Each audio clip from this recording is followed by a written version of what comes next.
Finally, I found some time to record my new vlog. I haven't been doing this for a couple of weeks, I guess. I was pretty busy with everything, with the school, with the Kaizen freediving school, with my own training, with other stuff. So what happens from the last video? First of all, it was a really nice experience.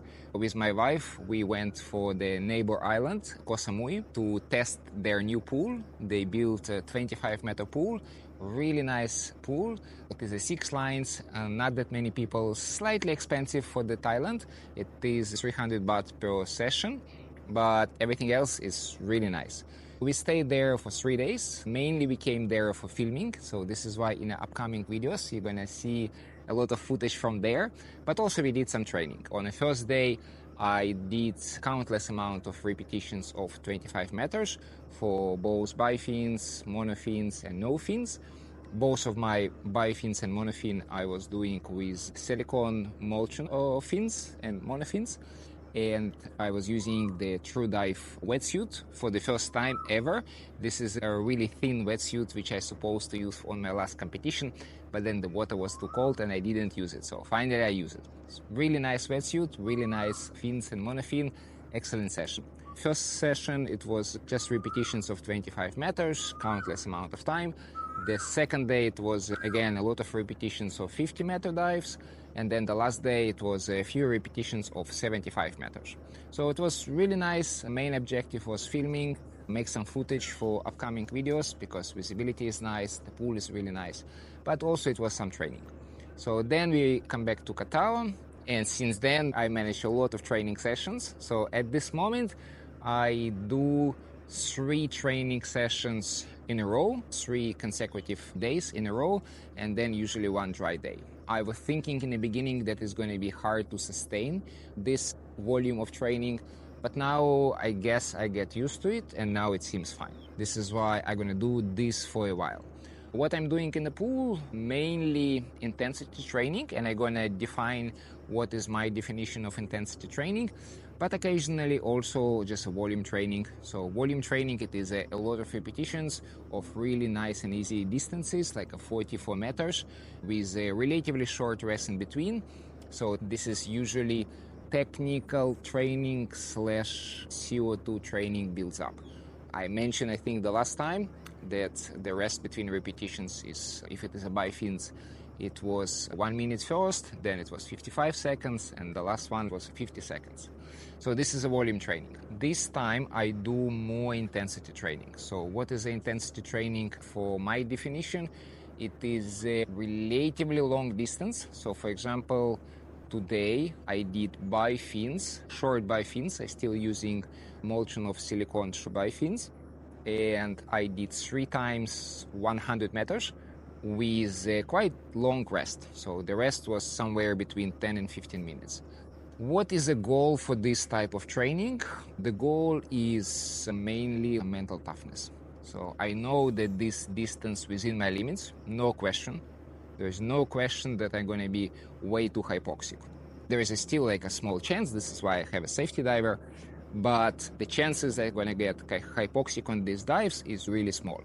However, I also know that it's going to be some urge to breathe, it's going to be some contraction, it's going to be some discomfort, and I'm just repeating these dives, just get used to this kind of, that I'm not going to be afraid of this feeling. I'm not going to be thinking like, oh, there's going to be some contraction, there's going to be some urge to breathe, so I'm just going to experience over it, and then mentally I'm going to be ready for that.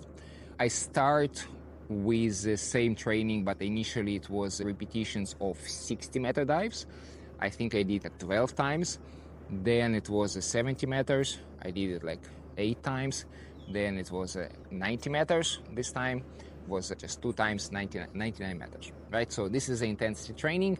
Mainly I consider it as a mental toughness training. So some people call it a hypoxic training because it's relatively long distance for the short fins, right? So for the long fins it's not long distance, but for the short fins it's pretty intense. What else I'm doing? I'm doing monofin training. So far, I'm mainly doing it with the bifins again, with a short silicone bifins, just doing monofin movement. But I think from the next week, from the next monofin training session, which is going to be tomorrow, I'm going to be start using just a short silicone monofin.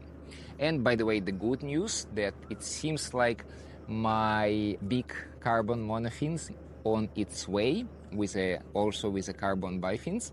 I received the tracking number, and apparently it's already left the country, and now it's on the way to Thailand. So hopefully it's gonna get in Thailand in a quite short amount of time. In other news on the competition, unfortunately, like maybe if you follow my vlog for a while, that I was planning to do competition at the end of May. I was hoping it's going to be end of May in Bangkok. However, they changed the dates compared to the last year, and now competition in Bangkok is going to be somewhere middle of or the end of September. So when I learned about this, I was initially upset, but then we check the calendar, and apparently the competition in Malaysia, in Penang, so we're going there. Me, my wife, and one more instructor from our school, Akshay. So we're all going there in the beginning of June. The dates, I don't remember. I don't have the dates from the top of my head, but it's somewhere in the beginning. I haven't registered yet. I hope I'm gonna do it today, and then as soon as I register it, I'm coming. Unfortunately, this competition in Malaysia is also same as my competition, as a one-day competition. So in this case, I'm gonna register it for the two disciplines, which is gonna be monofin and bifins. And in this case, it's not, at least for my level now, I don't have that much experience in the competition. So for me, it's not that easy to do two disciplines in the same day. I'm not sure yet what is going to be my plan, but I'm going to do something hopefully with a monofin in the morning and then bifins afternoon. So this is going to be the plan. We will see. The first discipline, I'm going to try to do like a bigger number, and then for the afternoon discipline, I'm going to try to do something more conservative. What else is going on? I keep doing dry training. So if you're following me on Instagram, and you should follow me on Instagram, then you know that I am a big fan of different dry training, specific dry training, not just general dry training, but specific dry training. So this is what I keep doing. I'm working on a routine for the bifins, for the monofin, and for the no-fin. And by the way, now I'm working on my new tutorial for the bifins dry routine. I just recently posted one video. You can find the link in the description for this video. Hopefully you already watch it, and hopefully you like it. But I also planning to do one more video where it's going to be no equipment required and no access to the water. So just really simple dry training routine, which I do quite often, just on a yoga mat. You don't need to have anything else, just a yoga mat. So this video I'm currently working on. Hopefully I'm going to post it maybe within a week. I also keep forgetting to mention that there are few freediving equipment companies which supporting this vlog. I have equipment from Molchanov brand, from True Dive, and from Lobster. So they are greatly supported me for this attempt to do more freediving training and competitions. So this is why if you're looking to buy the new wetsuit, fins, monofins, neck weight, check out this company. You can use a promo code Kaizen and get 10% discount. If you're using a promo code for Molchanov brand, that is going to be Kaizen24. And what is going to be my training tip for today? It's not the training tip, it's just like idea that guys don't forget about the importance of planning your progression. So when you just start freediving, then you can randomly, from time to time, just try to do like a bigger distance. Like today you wake up and you feel good, you can do your PB. But it's going to be sustainable only for a while. Only for a while you can do this, and then you're just going to fail because you need to increase your technique, you need to increase your shape to a certain moment, and then when you're in a top shape, then you can do your PB. So this is called periodization. If you don't know how to do periodization, you can ask your freediving instructor or freediving coach. If you don't have a such coach or instructor, we provide on the Kaizen Freediving online coaching, and also we provide just one session when We just talk through your goals, your plans, your access, what kind of access you have to the pool training, etc., etc., and then we can help you to build up your plan for the, let's say, upcoming months. So if you're interested, send me a message on my email or WhatsApp or Instagram, whatever is more convenient for you, and then we can discuss details, how we can help you to build your training plan.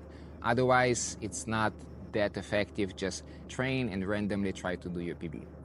Like I said, for a while it's gonna work, but sooner or later it's not gonna work out. So this is gonna be my training advice for you for this week.